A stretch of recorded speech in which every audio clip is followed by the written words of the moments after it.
আসসালামু আলাইকুম, কেমন আছেন সবাই? আশা করছি সবাই খুব ভালো আছেন। আলহামদুলিল্লাহ আমিও ভালো আছি। আজকে আরেকটা রেসিপি দেখাচ্ছি, খুব সহজভাবে, অনেক ছোট করে। এখানে আমি 2 কাপ আটা নিয়েছি, তার মধ্যে এই যে হাফ চামচেরও একটু কম আমি বেকিং সোডা নিলাম, আর একটু বেকিং পাউডার নিব। যে কোনো একটা দিলেই হবে। বেকিং সোডা থাকলে বেকিং সোডা, পাউডার থাকলে বেকিং পাউডার থাকলে, এটা একটু বেকিং পাউডারটা একটু সফট করবে, আর বেকিং সোডাটা একটু হালকা ফুলকো হবে, কিন্তু আমি একদম সামান্য দিয়েছি। লবণ দিয়ে দিলাম, এখানে চিনি দিয়ে দিব 1 চামচ, আর একটু, আর এটা এখানে আমি গরম দুধের মধ্যে একটু পানি মিশিয়েছি। মিশিয়ে পুরো 1 কাপ নিয়েছি, কিন্তু 1 কাপ লাগবে না, কতটুকু লাগবে দেখাবো। আর এখানে এই তো এক এক করে সব দিয়ে দিলাম, দিয়ে হালকা গরম পানির সঙ্গে একটু দুধ দিয়েছি। এখানে মানে একটু কুসুম গরম পানি হলে ভালো হয় কাইটা তৈরি করতে। আজকে তান্দুরি পরোটা দেখাবো, খুবই মজাদার, অনেক সুস্বাদু, মজাদার এবং সফট। খেতে কিন্তু ভীষণ ভালো লাগবে। এখানে দুধ যেহেতু দিয়েছি আর চিনি দিয়েছি, খেতে কিন্তু ভীষণ মজা লাগবে। আমি তো আজকে ওদেরকে এই তো সন্ধ্যায় আজকে ডিনারের জন্য এটা বানাচ্ছি, রাতের জন্য, রাতের খাবার। আজকে রাত্রে আমরা এটাই খাবো। তো মাংস দিয়ে তো ভীষণ মজা লাগবে, এবং খালিও খেতে কিন্তু চায়ের সঙ্গে অনেক মজা লাগে এটা। চায়ের সঙ্গে খালি খালি খেতে কিন্তু ভীষণ মজা লাগে, অনেক সফট হয়েছিল খেতে। আমি তো ভয়েস পরে দিচ্ছি, খেতে কিন্তু ভীষণ ভালো লেগেছে। আমি এটা মেখে রেখে নামাজ পড়তে যাব, এশারের নামাজ পড়তে যাব।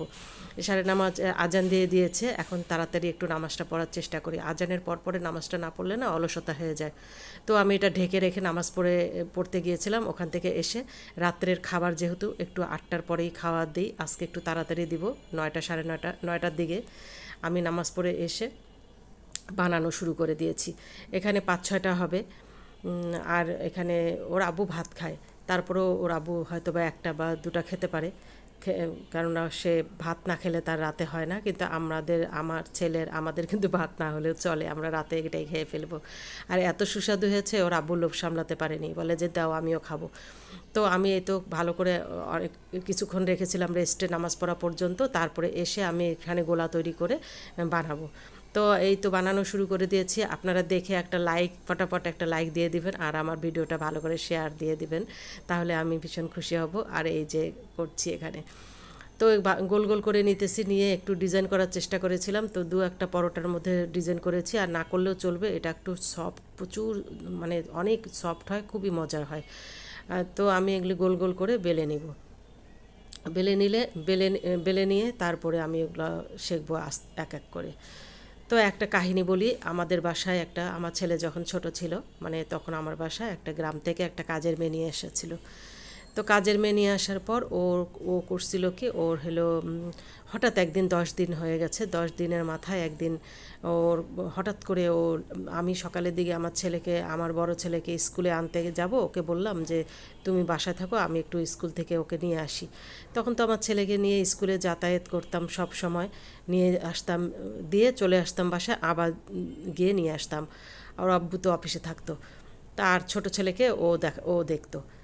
তা একদিন করলাম কি, আমি ছেলেকে নিয়ে বাসায় আসছি, বড় ছেলেকে আনতে গিয়েছিলাম, ও ক্লাস 4-এ পড়তো। আনতে গিয়েছিলাম, নিয়ে বাসায় চলে আসছে, এসে ওই মেয়েটাকে বলতেছি, ওই মেয়েটার বয়স 10-12 বছরের মতো হবে। তো যখন বাসায় ও আসলো, আমি বললাম যে আমি ডাল উঠিয়েছি, তো ওকে বললাম রসুনটা কাটতে, যে রসুনটা একটু কেটে রাখ। ও বিশেষ করে আমার বাসায় কোনো কাজ করতো না, ও আমার ছোট ছেলের সঙ্গে, ও ছোট ছেলের বয়স 2.5 বছর ছিল, ওর সঙ্গে একটু খেলাধুলা করবে, ওর সঙ্গে বসে থাকবে, এই ধরনের। আর শহরে তো লোকজন থাকে না, এই জন্য বিশেষ করে দেশের থেকে নিয়ে এসেছিল, যে ওর সঙ্গেই গল্প খেলাধুলা করবে, ওর সঙ্গেই থাকবে। আর আমি তখন এসে স্কুল থেকে ছেলেকে নিয়ে আসলাম, ওকে বললাম যে তুমি একটু ওকে বললাম যে তুই একটু রসুন কাট, আমি ডাল তেলে দেবো, তারপরে আমি পরে একটু রেস্ট নিয়ে তরকারি রান্না করব। ও রসুনটা কেটে, ডালের জন্য রসুনটা কেটে বারান্দায় গিয়েছে। বারান্দায় গিয়ে দাঁড়িয়েছে, রান্নাঘরের পাশে বারান্দাটা ছিল। ওখান থেকে এমন একটা চিৎকার করে একদম এসে মেঝেতে পড়ে গেল, আপা আপা করে চিৎকার করা শুরু করলো। আমি বললাম কি হয়েছে, এত আপা আপা করে কি হয়েছে? তারপরে ও মেঝেটা একদম আঁকড়ায় ধরার চেষ্টা করছিল, মনে হয় যেন মেঝেটাকে ওকে কেউ যেন টানাটানি করতেছে, প্রচুর টানাটানি করতেছে ওকে, যে ও মেঝেটাকে ধরতেছে আর আমাকে ধরতে চাচ্ছে, যে আপা আমাকে বাঁচান, আমাকে বাঁচান। আমি তো ভয়ে অস্থির।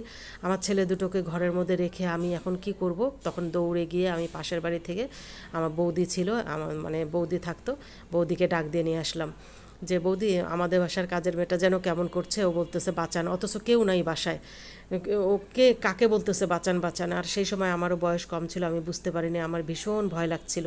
দেখুন আমার পরোটাগুলোও কিন্তু আমার এদিকে সফট ভাজা হয়ে যাচ্ছে। তো আজকে অর্ধেক বলবো কাহিনীটা, আরেকদিন কালকে আর একটা অর্ধেক বাকি অংশটা বলবো, খুবই ভয়ঙ্কর টাইপের। পরে আমার বৌদি তখন দৌড়ে আসলো, আমি একা কি করব, ভয়ে করতে পারছিলাম না, বাড়িওয়ালাকে ডাকতেছিলাম যে আমার কাজের মেয়ে কেন এমন করতেছে, ও মেঝেটা ধরে এমনভাবে আঁকড়ে আছে মনে হচ্ছে যেন ওকে কেউ টেনে নিয়ে যাচ্ছে। তো বাকি অংশ অন্যদিন বলবো। আমার পরোটাটা এক এক করে হয়ে গেল। আর এই যে আমি একটা ডিজাইন করতে চেয়েছিলাম, সেই জন্য এখানে ফুল কি সুন্দর লেয়ারগুলো বের হয়েছে। আর ভাজাও শেষ, এখন আমরা টেবিলে বসে গরম গরম একদম তান্দুরি পরোটা খেয়ে ফেলবো। আর এই বাকি অংশটা শোনার জন্য সামনের ভিডিওতে অপেক্ষা করবেন। আমার খুবই একদম ভয়ঙ্কর একটা দৃশ্য হয়েছিল আমাদের জীবনে। তো এই যে আমার পরোটা বানানো শেষ, এক এক করে সব বানিয়ে ফেললাম। ফুলকো ফুলকো ফুলকো না, একদম সফট হয়েছে, ভীষণ তান্দুরি, মানে জেনে নান পরোটার মতো, নান যেমন বানায় না সেরকম হয়েছে। এই যে আমি তো পায়া দিয়ে আজকে খাওয়া হবে, মাংস দিয়ে খাওয়া হবে, খুবই মজাদার করে খেয়েছি, অনেক খুশি হয়েছে। পরিবারের লোকদের জন্য যখন এরকম করে বানানো হয় তাহলে ওরা কিন্তু ভালোই খুশি হয়। তো আল্লাহ হাফেজ, সবাই খুব ভালো থাকবেন, আর আমার ভিডিওটা দেখবেন, সামনের ভিডিওটা দেখার জন্য অপেক্ষা করবেন।